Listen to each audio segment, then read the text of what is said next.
मी जनतेच्या न्यायालयात मग वेळ प्रसंगी मी अपक्ष सुद्धा लढवेन.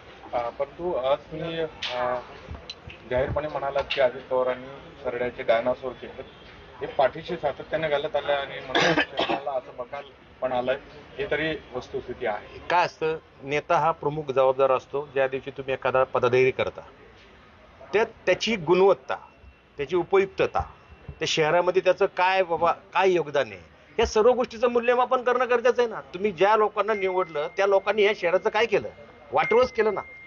मग ते जबाबदार शेवटी कोण, कॅप्टनच असतो. ह्या सगळ्या परिस्थितीचं भान ठेवून हे सगळी लोक अशा पद्धतीने वागतायत, त्यांच्या डोळ्यासमोर भ्रष्टाचार होतोय, तरी त्यांना तीच पदं, त्यांनाच आमदार, त्यांनाच स्टँडिंग, त्यांनाच महापौर, हे कुठल्या ग्रंथात लिहिलेलं आहे. आणि म्हणून मला असं वाटतं की आता नेत्यांच्या सर्वेमध्ये नको अडकायला. नामांकित लोकांचा सर्वे असतो, तर मात्र माझ्या पक्षाचं नाव मोराळ्या गोसावीची भक्ती हा माझा पक्ष आणि चापेकरांची क्रांती हेच माझं लक्ष, हा माझं पक्षाचं नाव असणार.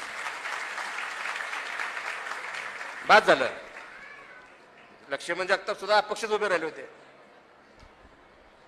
होते ना माझा कार्यक्रम करण्यासाठी.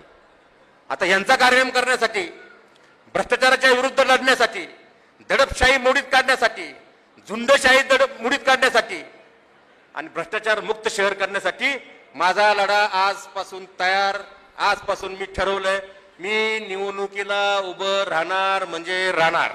जे प्रोजेक्ट आहेत ते एक तर रामकृष्ण मोरेंनी केलेले आणि 2017च्या अगोदर अजितदादांचं लक्ष होतं.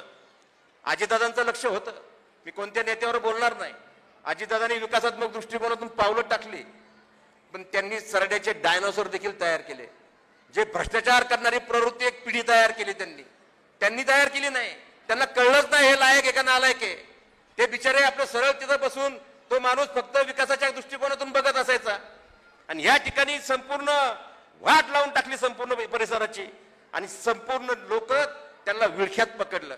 आम्हाला काय जाताच येत नव्हतं.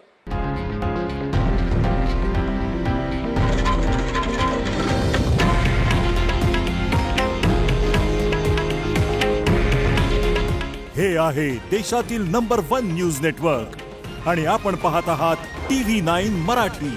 काळजी तुमची, हित महाराष्ट्राचं.